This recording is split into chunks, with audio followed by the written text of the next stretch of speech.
Abra comigo, por gentileza, Lucas capítulo 4.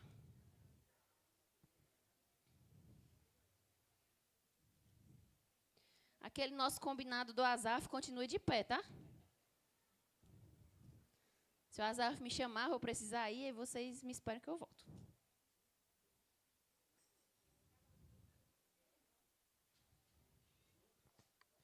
Lucas capítulo 4, a partir do versículo 1. Vivo noivo.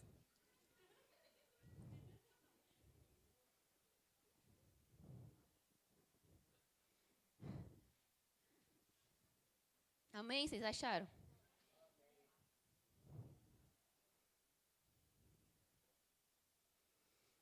Gente, corre o risco de eu ter vindo aqui hoje para falar algo que você já sabe.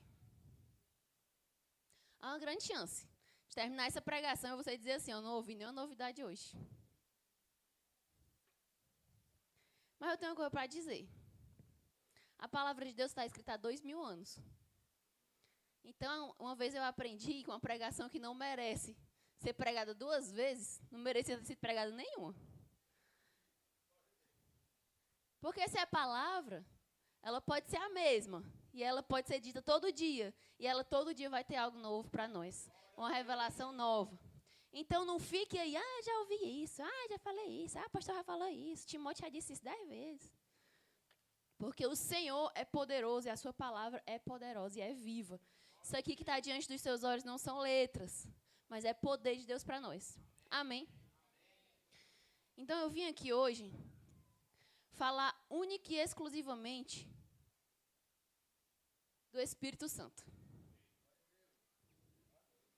E a palavra de Deus diz no versículo 1 do capítulo 4 de Lucas assim: E Jesus, cheio do Espírito Santo, voltou do Jordão e foi levado pelo Espírito ao deserto. Ponto. Só até aí.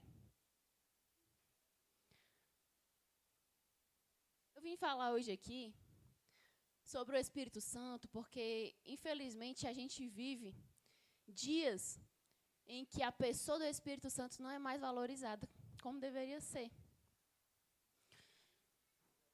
Às vezes a gente tem uma noção de que Deus Pai, né, a gente tem uma noção de respeito, de reverência a Deus Pai, ao Filho, quando a gente imagina Jesus, quando a gente imagina a obra da cruz, quando a gente imagina os milagres.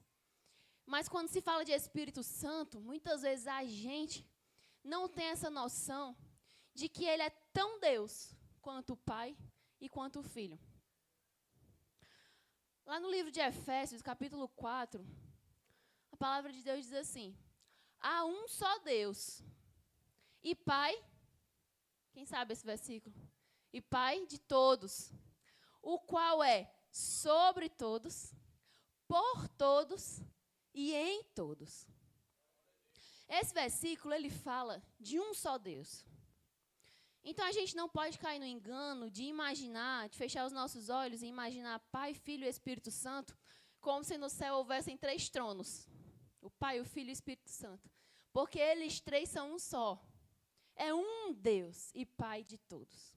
Um só Deus que se manifesta em 3 formas diferentes, que se dispensa em 3 formas diferentes, que exerce ministérios, 3 ministérios diferentes. E esse versículo resume muito bem isso tudo, porque ele diz: há um só Deus, Pai de todos, que é sobre todos. Diga comigo, Deus Pai.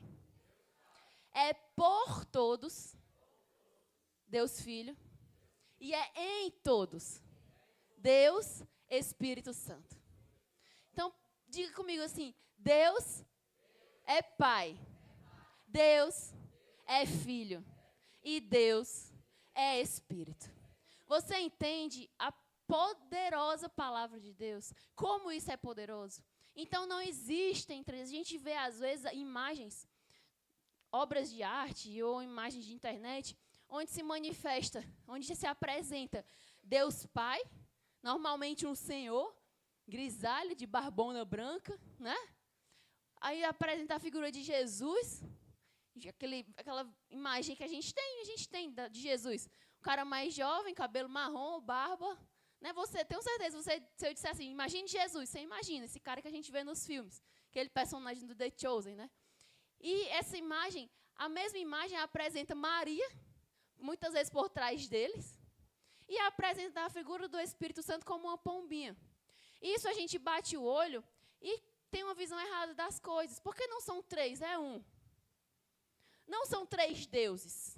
Não são três coisas diferentes. É um só Deus e Pai de todos. E é desse Deus que eu vim falar nessa noite. Nosso Deus, Espírito Santo. E Ele está aqui nesse lugar. Então não existe uma importância maior de Deus Pai. Não existe importância maior do Deus Filho, nem importância maior do Deus Espírito Santo. Não existe hierarquia entre eles. Os três são um só e se manifestam de formas diferentes, de acordo com a necessidade do seu povo, na dispensação precisa e necessária para determinado tempo da humanidade. No Antigo Testamento, a gente vê Deus Pai se manifestando. Abraão, patriarcas, Deus Pai, claramente a imagem do Deus Pai. No comecinho do Novo Testamento, a gente vê a dispensação do Filho.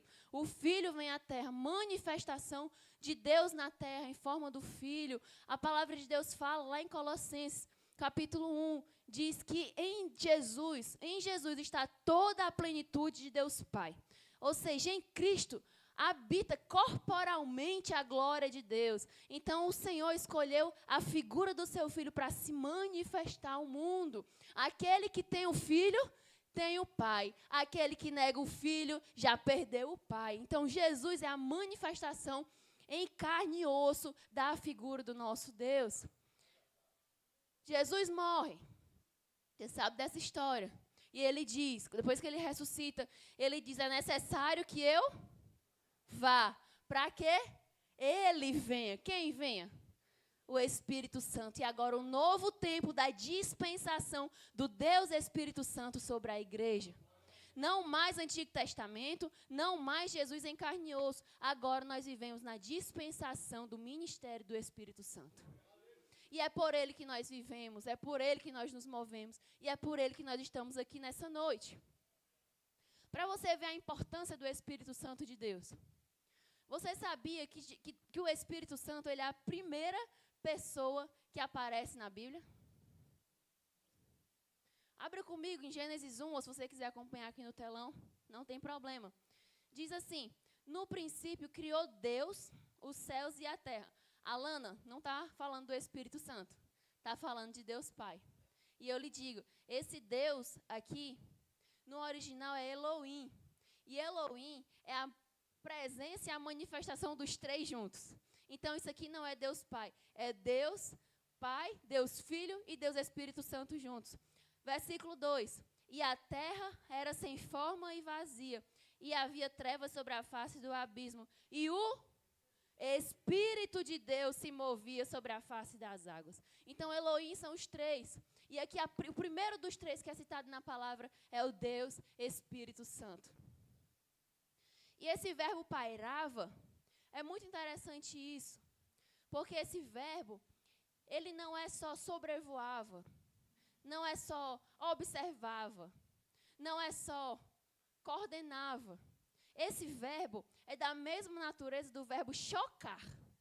Chocar de galinha chocando seus ovos para nascerem os pintinhos.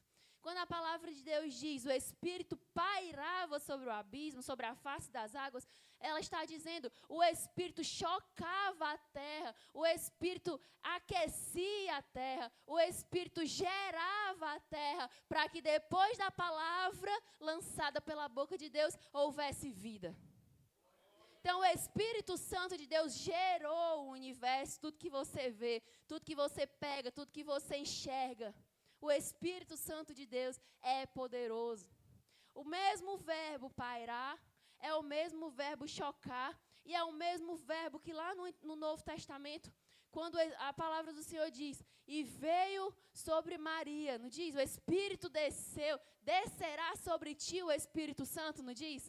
E o poder do Altíssimo te envolverá. Esse descer do Espírito é a mesma natureza do verbo pairar e do verbo chocar. Então, o Espírito Santo de Deus pairou sobre a face das águas, pairou sobre o caos. Visualize sua vida nisso. O Espírito paira sobre aquilo que é desorganizado, mas ele gera a vida e organiza tudo.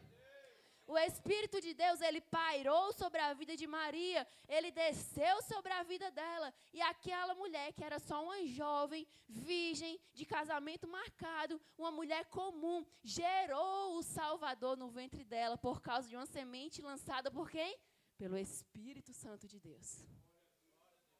Nós não podemos viver uma vida ignorando a presença do Espírito Santo de Deus.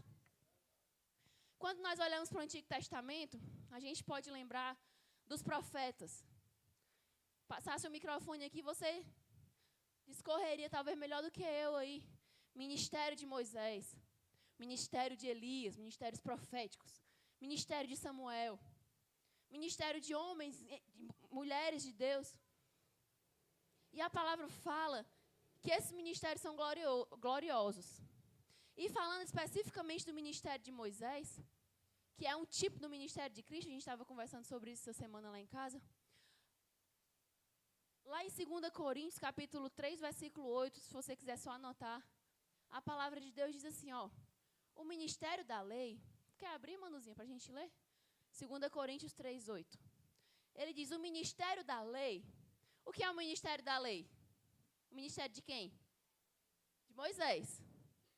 Você sabe dessa história? Moisés sobe ao monte. 3, 8. Isso aí. Volta só um minuto, bota o 3, 7, por favor. Ministério de Moisés, ministério excelentíssimo. Era tão excelente que a palavra de Deus conta que quando ele descia do monte, quando ele vinha, né, do encontro com o Senhor para o povo, ele cobriu o rosto.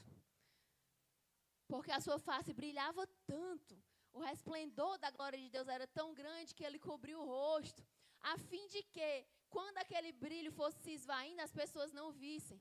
Então, era um ministério glorioso, era um ministério maravilhoso, você sabe disso. Através da vida de Moisés, o povo foi resgatado do Egito, o povo atravessou o deserto, o povo entrou em Canaã, o povo viu as promessas, o povo viu milagres, o povo viu água saindo da rocha, o povo viu as sandálias não se gastarem, as roupas não se gastarem. Então, é um ministério excelente, é ou não é? É bom ou não é? Pelo amor de Deus, respondam. É bom. É de Deus o ministério de Moisés? É poderoso o ministério de Moisés? É poderoso você pegar um cajado e lançar ele no chão e ele virar uma serpente? É poderoso você falar e o Egito se encher de pragas porque aquele povo estava desobedecendo o Senhor? É poderoso? Claro que é poderoso. Mas aí chega, 2 Coríntios 3, versículo 7. Olha aqui, eu estou falando do Espírito Santo de Deus. E se o ministério da morte, gravado com letras em pedras, outras traduções dizem o ministério da lei, que é esse ministério de Moisés, gravado com letras em pedras, veio em glória, de maneira que os filhos de Israel não podiam fitar os olhos na face de Moisés por causa da glória do seu rosto, o qual era transitória. Como não será de maior glória o ministério do Espírito?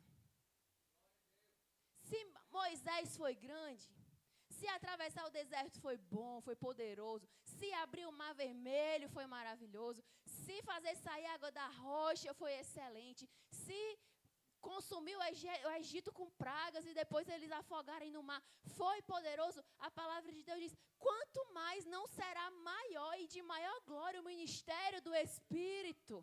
E é a dispensação que nós vivemos.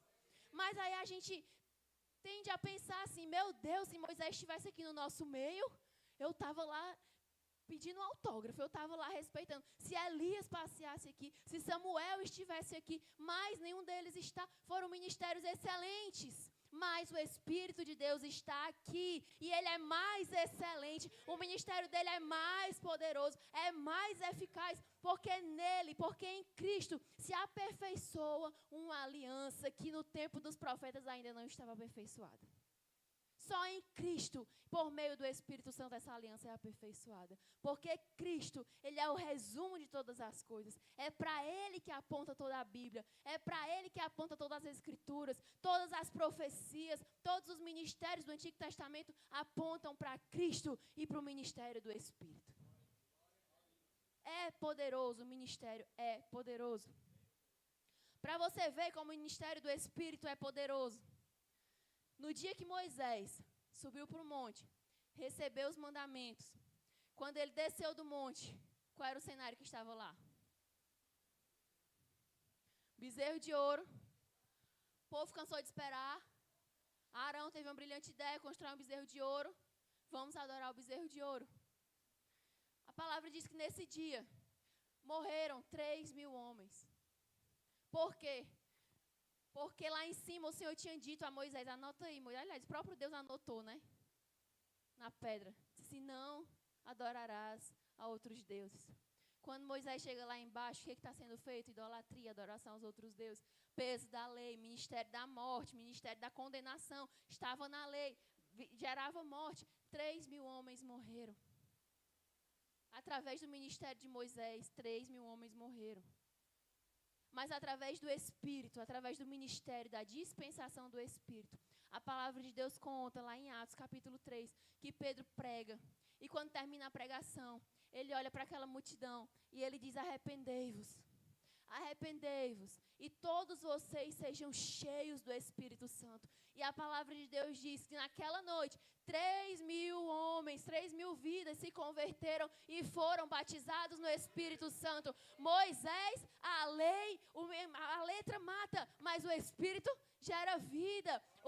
A letra escrita na pedra gerou a condenação, porque o homem em si mesmo não pode ser digno de estar diante de Deus, não pode corresponder ao que Deus merece, mas o Espírito traz vida. Quando Pedro levanta a mão e diz, seja cheio do Espírito Santo, 3.000 receberam a vida do Espírito ali naquele lugar.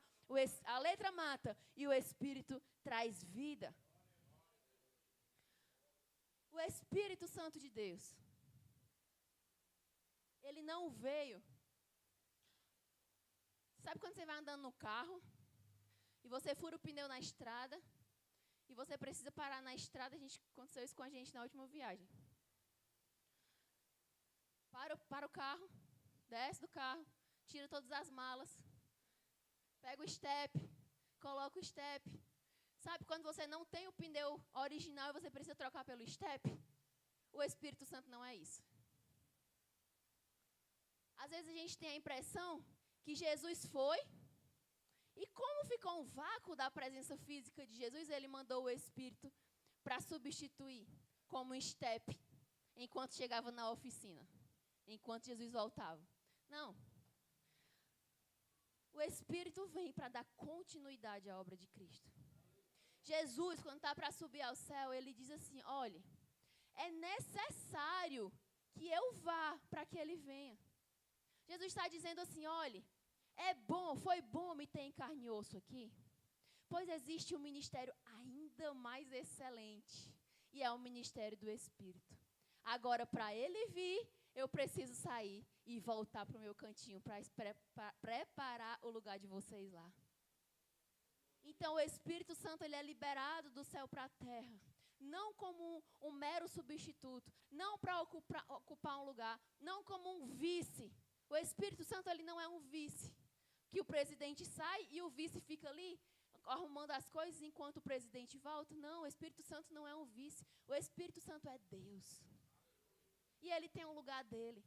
E ele veio do céu para a terra. E o ministério do Espírito é tão poderoso que a história da igreja só começa depois que o Espírito chega na terra. Só existe igreja depois que o Espírito Santo é liberado. É por isso que Jesus disse, é preciso que eu vá, é necessário que eu vá, para que o Espírito venha e a igreja nasça, e o Evangelho seja distribuído e multiplicado e espalhado sobre a terra.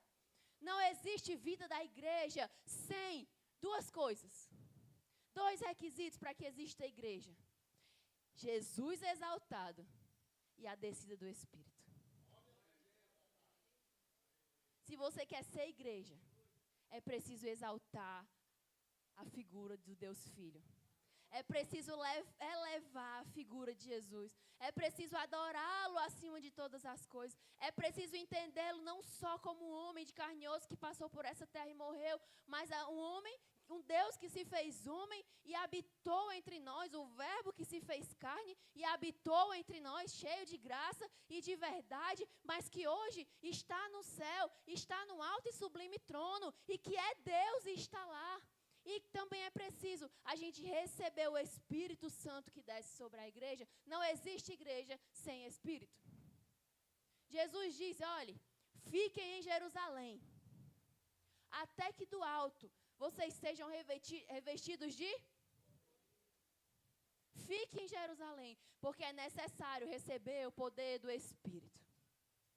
Depois, vocês serão as minhas testemunhas em Jerusalém, na Judéia, em Samaria e até os confins da terra.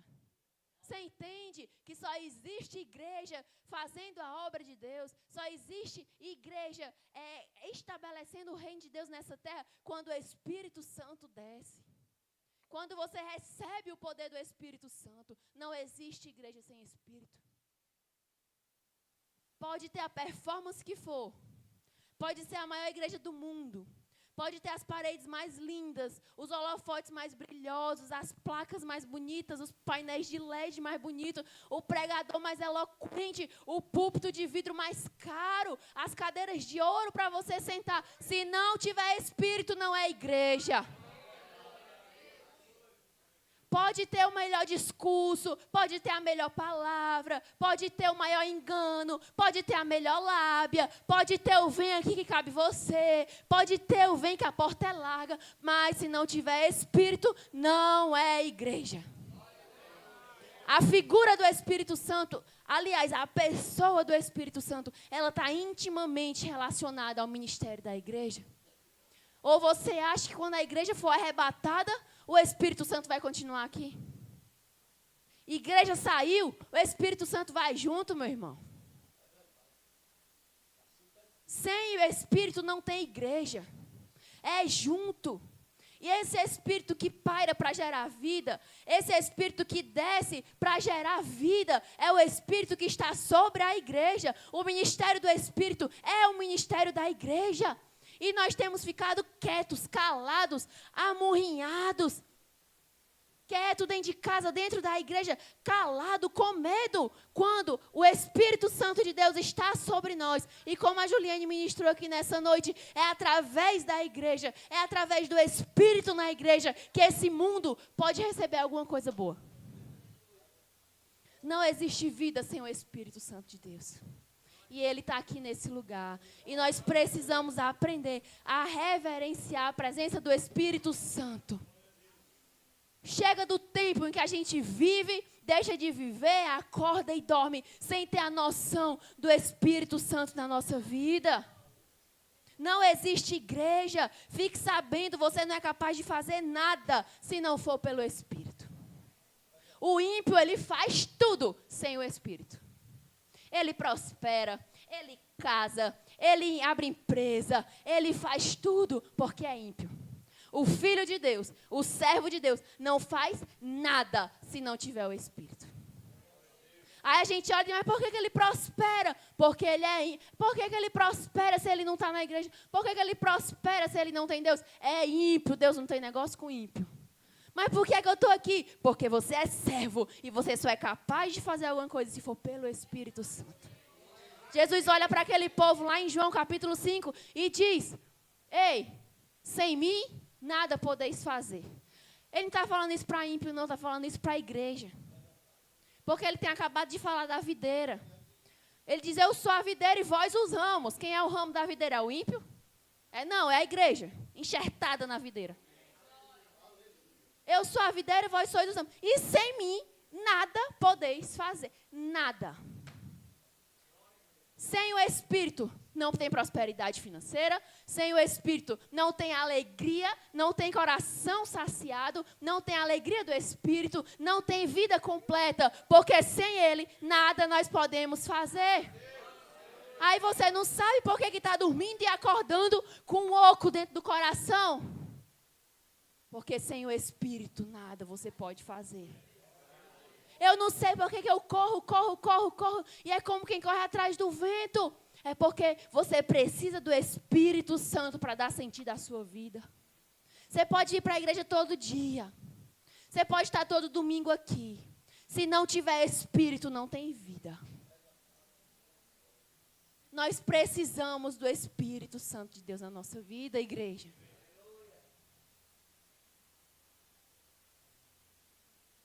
Você sabe quem foi a primeira pessoa que recebeu a promessa do Espírito Santo de Deus na Bíblia?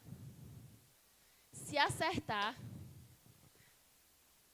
ganha um rodízio pago pelo Michel e a Iane, estão lá atrás. Primeira promessa feita acerca do Espírito Santo na palavra de Deus. Está aberto o desafio. Bora? Até beber uma aguinha enquanto vocês pensam.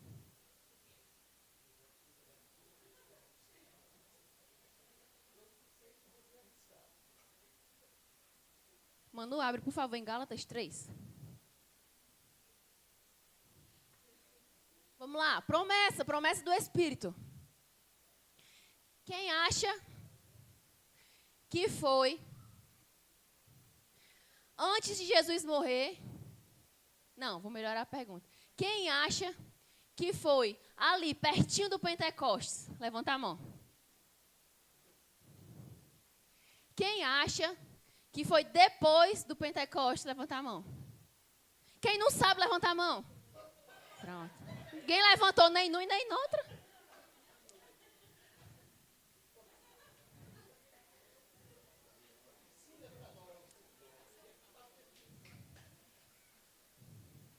Gálatas capítulo 3. Agora, como diz a nova geração aí, inclusive minha filha chegou com esse termo lá em casa hoje, eu olhei assim para a cara dela. Agora eu vou bugar a sua mente.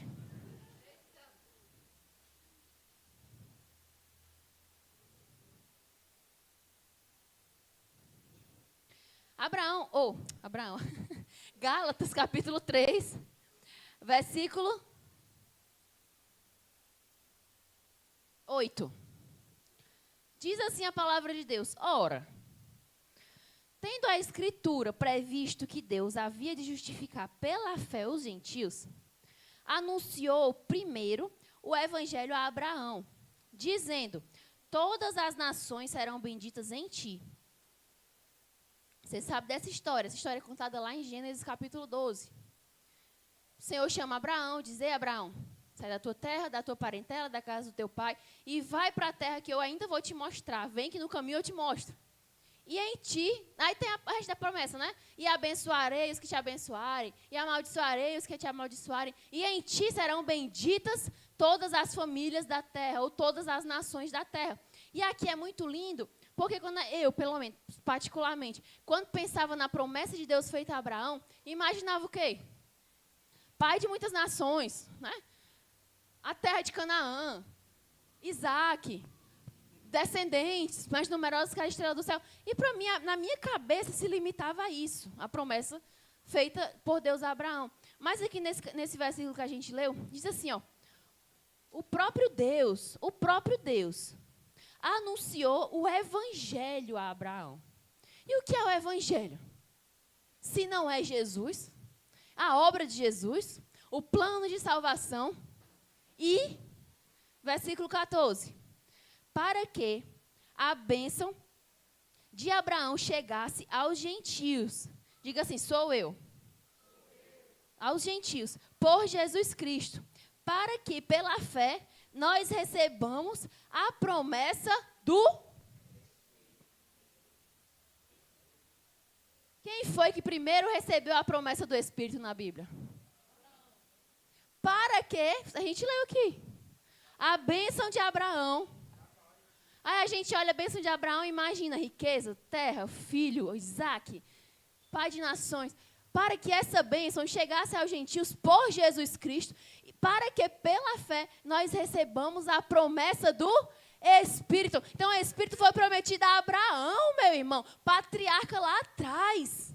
Aí vem no tempo, vem a história, e vem o povo, e vem Jesus, e vem a igreja, e o Espírito Santo se derrama através da obra de Jesus para mim e para ti.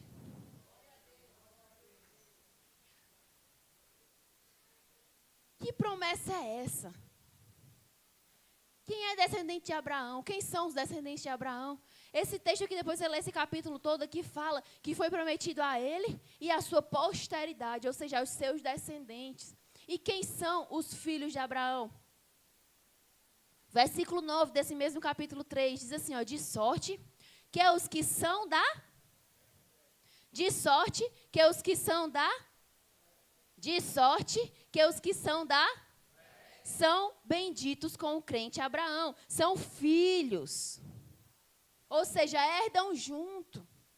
Então, se existe um povo que vive da fé, esse é filho de Abraão. E é herdeiro da promessa. Que promessa? Que promessa? O Espírito. E se essa promessa fosse assim, R$1 milhão? Deus lá no antigo... Abraão, eu prometo para cada um dos teus filhos R$1 milhão. Cada um da fé vai receber R$1 milhão, Júnior. Qual era a nossa atitude? Será que a gente não ia atrás? Será que a gente ia viver sem pegar essa promessa? Será que a gente ia viver em paz, sabendo que a gente tinha uma promessa para ser retirada, um benefício que é nosso, e a gente ia viver, sabe, tanto faz, ter ou não ter, R$1 milhão é pouca coisa para mim. Que nada, a gente ia atrás. A gente corria. A gente não sossegava enquanto a gente não descobrisse onde é que está guardado meu R$1 milhão que foi prometido há muitos anos atrás. Onde é? Eu quero, eu preciso, estou precisando. Vai salvar aqui minha vida, vai resolver aqui a minha história. E por que a gente não faz isso com o Espírito? O Espírito foi prometido. Que promessa preciosa, o Espírito Santo de Deus. E a gente vive como se não tivesse promessa para nós. A gente vive como se desse para viver por acaso nessa terra sem o Espírito Santo. A gente vive, me perdoe a palavra, mas ignorando a presença da pessoa do Espírito Santo. A gente acorda, dorme, sem considerar a presença do Espírito Santo. A gente senta na segunda de manhã, abre o nosso planner, planeja a nossa semana sem considerar a opinião do Espírito Santo. A gente escolhe as nossas coisas sem perguntar e sem considerar a opinião do Espírito Santo. Quando Ele está sobre nós, e Ele é uma promessa que nós temos direito por meio da fé em Cristo. Nós lemos aqui o primeiro versículo da noite, João, capítulo 4, Jesus cheio do Espírito Santo. Jesus foi cheio do Espírito Santo. E a gente acha que dá para viver sem Ele.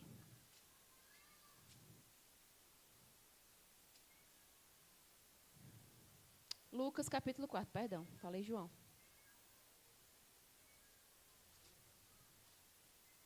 E Jesus, cheio do Espírito Santo, voltou do Jordão e foi levado pelo Espírito ao deserto. Jesus cheio do... Gente, deixe essa palavra ecoar dentro do seu coração. Não é à toa que eu estou pedindo para você repetir, não.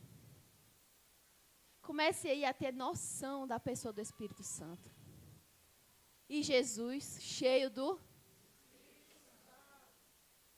Esse Espírito Santo está escrito com letra maiúscula. E até a minha filha de 9 anos sabe que nome de gente a gente escreve com Espírito Santo. Escreve com letra maiúscula. Espírito Santo é uma pessoa. Espírito Santo não é uma ideia. Não é uma força. Não é um fantasminha, né? Imagem de fantasminha. O Espírito Santo é uma pessoa. Se você olhar para o seu irmão aí, você vai ver que ele é uma pessoa de verdade. Pois o Espírito Santo é tão real ou mais real do que quem está aí sentado do seu lado. E como é que a gente ignora uma pessoa? O Espírito Santo é Deus morando em nós. O Espírito Santo é aquele que é capaz de dar vida, nós já falamos. É capaz de fazer brotar, é capaz de fazer gerar. Quando essa palavra diz assim, Jesus cheio do Espírito Santo, ele está dizendo, é uma pessoa morando dentro de outra pessoa. O Espírito Santo, na vida do crente, é uma pessoa morando dentro de outra pessoa. É uma pessoa morando dentro de você. E quando uma pessoa mora dentro de nós, é impossível que a identidade daquela pessoa não se misture com a nossa. Que a personalidade daquela pessoa não passe a ser a nossa personalidade. O Espírito Santo é Deus. Por isso que o apóstolo Paulo diz, não vivo eu, mas através do Espírito Santo.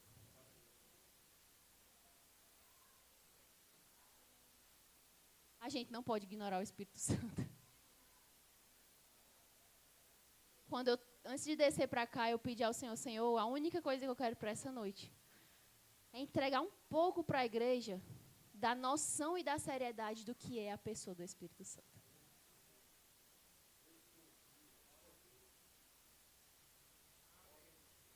Quando Pedro, você lembra disso, da última pregação?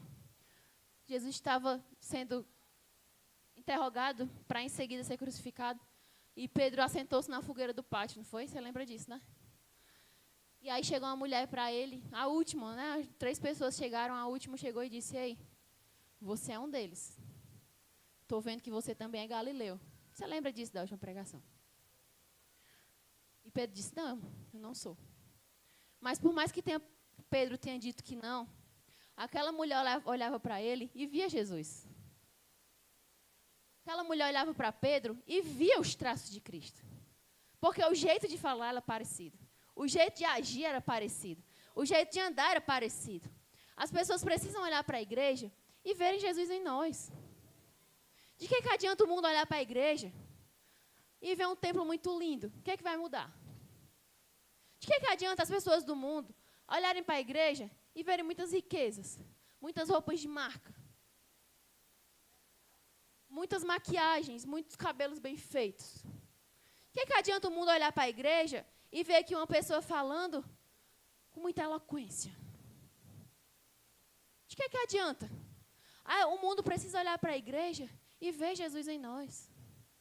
Olhar para a igreja e ver Jesus falando. E ver Jesus agindo. E ver Jesus sendo e efetuando e se movendo através de nós. E isso só é possível através do Espírito Santo. Não dá para viver uma vida sem Ele. Não dá para ser completo sem Ele. Ser cheio do Espírito Santo é deixar Ele unir, Ele fundir a personalidade dEle na nossa, até que não viva mais eu, mas Cristo, mas o Espírito Santo vive em mim. Até eu olhar para mim mesma e não me conhecer mais, porque o Espírito Santo habita em mim. Até o dia que pisarem no meu calo e eu não reconhecer mais a minha reação, antes tão confuseira, antes tão violenta, porque agora o Espírito habita em mim. Até que chega o dia da luta e eu não me reconheça mais, porque eu já não murmuro mais, porque agora o Espírito habita em mim. Ser cheio do Espírito Santo é se deixar ser transformado pela personalidade dele incorporada na nossa. Isso gera transformação, isso gera santificação, isso gera conversão. E é para isso que nós vivemos nessa terra. Ser cheio do Espírito Santo. Não confunda com ser cheio de dons. Dons são consequência de uma vida cheia do Espírito Santo. Mas o dom por si só não autentica a presença do Espírito Santo na sua vida. Porque a primeira coisa que se manifesta na vida de um crente que é cheio do Espírito é o fruto do Espírito. E em Gálatas 5, capítulo 5, verso 22 diz: o fruto do Espírito é um fruto. As obras da carne são, mas o fruto do Espírito é amor, alegria, paz, longanimidade, benignidade, fidelidade, bondade, mansidão, domínio próprio. E contra essas coisas não há lei. E os que estão em Cristo Jesus, olha que maravilha, crucificaram a carne com suas paixões e desejos. E se alguém está em Cristo, se alguém vive pelo Espírito, deve andar como o Espírito andou. Eita, que bênção. Ser cheio do Espírito Santo é manifestar o fruto do Espírito. Ser cheio do Espírito Santo pode ser falar em línguas? Pode. É uma consequência. Pode ser manifestações de dons de cura? Pode.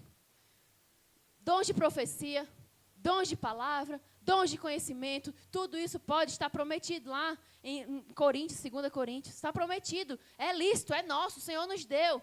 Mas a presença dessas coisas não garante uma vida cheia do Espírito Santo. O que mostra uma vida cheia do Espírito Santo é o fruto do Espírito Santo. É o quanto Ele tem nos transformado. É o quanto não existe mais de mim em mim mesma. É o quanto de espaço eu dei para que essa personalidade de Jesus habitasse em mim e colocasse para correr tudo que era meu e que agora não é mais. Ser cheio do Espírito não é sobre o tanto que eu posso fazer, mas é sobre o tanto que eu deixo Deus fazer através de mim. Isso é ser cheio do Espírito Santo. Nós precisamos viver pelo Espírito. É por isso que a igreja de Jesus é conhecida como a igreja dos ex. Vocês já ouviram essa expressão? Essa igreja só tem ex.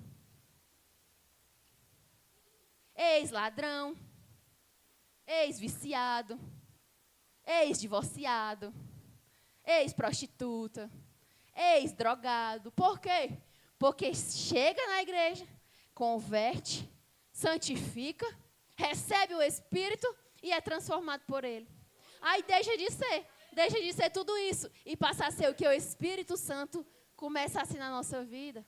E se alguém está em Cristo, é nova criatura, as coisas velhas ficam para trás e tudo se faz novo. Isso é ser cheio do Espírito Santo. Ele é uma pessoa e Ele está mais perto de você do que você imagina. Lucas capítulo 4, continuo. E Jesus, cheio do... Vocês estão fracos, viu, hoje? E Jesus, cheio... Voltou do Jordão. Tinha acabado de ser batizado. Lá no batismo de Jesus, se apresenta a Trindade. Jesus está lá sendo batizado. O Espírito aparece na forma de uma pombinha, pousa sobre Jesus. E a voz de Deus Pai ecoa do céu. Diz, esse é o meu Filho amado em quem eu tenho prazer. O céu se abre, o Espírito desce e a voz de Deus Pai ecoa. É tremendo demais, não é? Aí chega aqui onde a gente está. Voltou do Jordão. Jesus cheio. Daqui para o final vocês se animam, eu tenho certeza. Voltou do Jordão. A palavra Jordão é Yarden, no original da Bíblia. Yarden quer dizer lugar para onde se desce. Jesus estava cheio do Espírito Santo porque ele estava vindo do lugar onde ele havia descido. Para ser cheio do Espírito Santo, a igreja precisa ir para o lugar onde se desce. Não existe enchimento com o Espírito Santo sem humilhação na presença de Deus. Não existe presença de Espírito sem que haja humildade no coração. Aqui Jesus estava cheio do Espírito. Mas lá em Filipenses capítulo 2, a gente vê que antes de ser cheio do Espírito, o próprio Cristo, gente, ele era perfeito. Não tinha pecado. Não tinha nada, não faltava nada para ele. Ele é filho de Deus, perfeito, Deus, 100% Deus. E lá em Filipenses capítulo 2, a palavra diz, anulou-se a si mesmo, de modo que haja em vocês o mesmo sentimento que houve em Cristo Jesus, o qual, sendo Deus, não usou como usurpação ser igual a Deus, antes a si mesmo se esvaziou, assumindo a forma de servo e sendo reconhecido em figura humana. Antes do enchimento do Espírito é preciso um esvaziamento do coração do homem. Agora a gente é um povo que já vive cheio de tanta coisa. Já vive com o coração tão atolado, tão lotado. Você não tem tempo nem de abrir a palavra para ler um versículo no dia, de tanta coisa que você tem para fazer no dia, tantas prioridades, tanta correria, tanta urgência, tanta demanda, cheio, cheio, cheio, cheio. Como é que o Espírito Santo pode encher? Não existe vida no Espírito sem um coração esvaziado e humilhado. Nós precisamos nos humilhar diante da presença do Senhor. Jeremias capítulo 18, a palavra de Deus diz: ei, Jeremias, dispõe-te e desce à casa do oleiro. É preciso ir para a casa do oleiro. E a casa do oleiro não é no alto do monte, é no profundo do vale. Desce para cá. Acorda, né, tem gente dormindo. Desce para a casa do oleiro.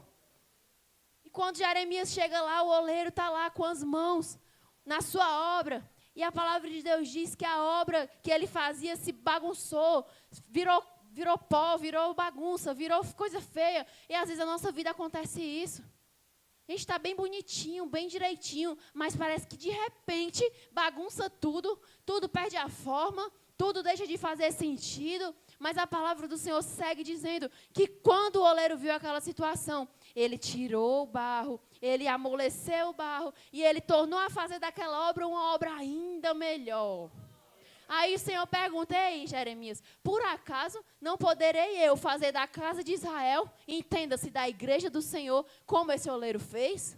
Será que eu não posso pegar o que está bagunçado e refazer e fazer de novo? Mas é preciso descer à casa do oleiro. É preciso deixar o oleiro amolecer o nosso barro. É preciso aguentar o aperto. É preciso aguentar a forma, o molde, para que seja cheio do Espírito Santo. O Senhor sabe o que está fazendo. Dispõe-te, igreja, e desce à casa do oleiro.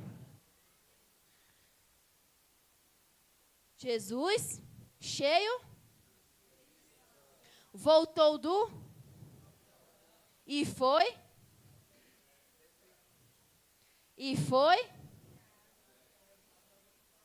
Aqui, acompanha aqui. Jesus, cheio do, voltou do e foi. Não. E foi. Aquele que é cheio do Espírito Santo não anda por si mesmo, mas é levado. A gente é ligeirinho em querer fazer nosso próprio caminho e andar por nós mesmos. Mas aquele que é cheio do Espírito, ele é levado pelo Espírito. Jesus foi levado pelo Espírito. A gente não pode se dar o luxo de viver uma vida onde a gente se comanda. Nós precisamos ser uma igreja cheia do Espírito Santo. João capítulo 3, versículo 8 diz: o vento sopra onde quer e ouves a sua voz, mas não sabes de onde vem e nem para onde vai. Assim é todo aquele que é nascido do Espírito. Ele é levado. Mas ele não é levado como uma coisa sem propósito, levado de um lado para o outro, depois vai, depois volta. Não, existe um propósito em Deus. Quando o Senhor diz para Abraão: ei, sai da tua terra, da tua parentela, e vai para a terra que eu vou te mostrar, ele estava sendo levado. Abraão não sabia, sabendo para onde ia, ele foi levado pelo Senhor. No caminho, ele começou a compreender o propósito. E nem sempre na nossa vida, o Senhor vai nos dizer para onde é que ele vai levar. Agora, nós precisamos ter fé e confiança no nosso coração suficiente para dizer: Senhor, eu vou. Eu não sei para onde é que o Senhor vai me levar, mas eu quero ser levado pelo teu Espírito. Sopra o vento para a direita ou para a esquerda, eu quero ser levado e guiado pelo Espírito Santo. Ser cheio do Espírito é ser levado. E eu lembrei aqui de uma pregação que a mãe trouxe uma vez, numa quarta-feira, que ela disse que a diferença entre ser levado e ser impelido, não foi? E ser empurrado. E aí o Júnior sentiu muito bem essa pregação. Ser empurrado, impelido, é empurrado. Vai, não tem outro não, vai tu que só tem tu, né? Vai empurrado. Mas o Espírito, uma vida cheia do Espírito Santo, não é essa vida do empurrão. É a vida onde Ele pega na nossa mão e leva a gente para o lugar onde Ele quer nos colocar. Essa é a vida de todo aquele que é cheio do Espírito Santo. Jonas, profeta do Antigo Testamento, recebeu de Deus a seguinte palavra: ei, bonitão, vai para Nínive e eu colocarei uma palavra na tua boca de salvação e arrependimento para aquele povo.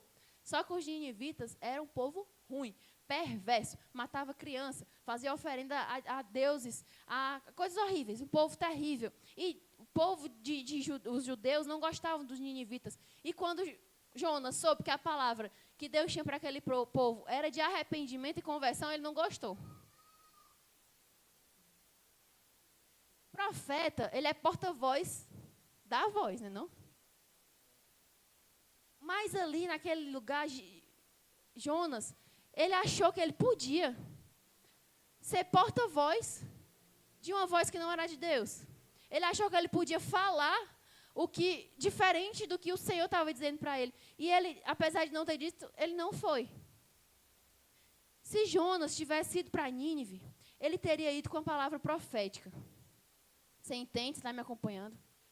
Mas Jonas não foi. E ele comprou uma passagem, a Bíblia fala, e ele pegou um navio e foi para Tarsis. O que eu quero dizer com isso? Eu quero dizer que crente, quando ele é levado pelo Espírito, ele se torna um profeta.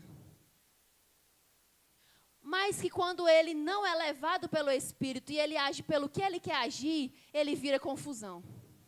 Ele vira tempestade. Ele vira destruição. Ele acaba tudo por onde ele passa. E Jonas, naquele navio, você sabe da história. Tempestade, o barco ainda naufragando, e o povo joga as coisas para fora, e até que descobrem que era Jonas, joga Jonas no mar, a tempestade se acalma. Crente levado pelo Espírito vira profeta. Crente agindo por si mesmo vira destruição. Nós precisamos ser cheios do Espírito Santo. Nós precisamos ser levados por esse Espírito. Se deixar levar pelo Espírito a fazer as obras que Ele tem para nós. Paulo conta a história, lá no livro de Atos, que ele estava programado para ir pregar o Evangelho na Ásia. Estava tudo certo. Paulo, Silas iam para a Ásia pregar o Evangelho. Mas ele diz assim, eu fui impedido pelo Espírito Santo de ir para a Ásia. E eu fui levado pelo Espírito Santo à Macedônia. E lá ele foi para uma cidade chamada de Filipos. E lá nessa cidade, quando ele chega, ele dá logo de cara com uma mulher chamada Lídia. E ele fala e ele prega e essa mulher se converte. Imagine você, pense com a cabeça de Paulo. Opa, estou no caminho certo. Eu ia para um canto, obedeci a voz do Senhor, fui para outro e deu certo. A mulher se converteu, está uma bênção, não é bom? Quando você obedece ao Senhor e tudo dá certo. E você vê, diz, me garanti agora, viu? Fui levado pelo Espírito. Brilhei, arrasei, quebrei tudo. Mas a palavra continua dizendo, depois da história de Lídia, ele continua e é aquele episódio onde uma moça começa a seguir ele e diz, ei, esse é um homem de Deus. Ei, escutem esse homem porque ele é um homem de Deus. E ele discerne que aquilo era um espírito de adivinhação, que era um espírito maligno que possuía aquela moça. Vocês sabem desse episódio, né? E ele vai e diz, eu te repreendo em nome de Jesus, seja livre. E a menina é livre, é liberta do espírito de engano. E aí os donos daquela menina, ela era uma escrava, os donos dela causam uma comoção, um tumulto na cidade. Resumindo a história, Paulo e Silas, prisão. Eu ia para a Ásia, o Senhor me levou para outro lugar e agora eu estou na prisão. O que a gente pensa? Estava errado, eu errei. Achei que o Espírito estava me levando para o canto certo, mas se eu estou na prisão, está errado. Mas, gente, o Espírito Santo nos leva muitas vezes para a prisão. Mas Ele não deixa a gente lá esquecido. Porque o Senhor que começa a obra, Ele é fiel para não te deixar pelo meio do caminho. E a palavra de Deus conta nesse mesmo episódio, você sabe, virou música. Paulo e Silas estavam à meia-noite orando. E começaram a entoar hinos de adoração ao nome do Senhor. Foi o que aconteceu? Terremoto, botou prisão abaixo, suas correntes foram quebradas e as portas se abriram e os ferrolhos se desmancharam, porque o Senhor que te leva é o Senhor que te garante. É o Senhor que se responsabiliza, é o Senhor que não te deixa só. Se deixe ser levado pelo Espírito. Ser levado é consequência da vida de quem é cheio do Espírito Santo.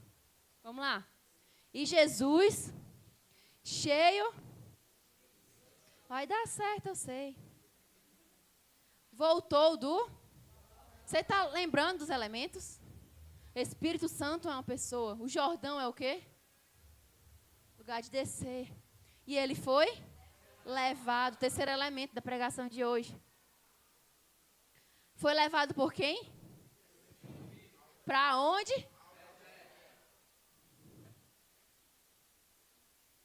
Muitas vezes, na nossa caminhada com o Espírito Santo, nós seremos levados ao deserto. Tem gente que fez assim. Tem gente que fez assim. Deserto é bom ou é ruim? Quem acha que é bom, levanta a mão. Quem acha que é ruim, levanta a mão. Quem não acha nada, levanta a mão. Nenhuma das anteriores.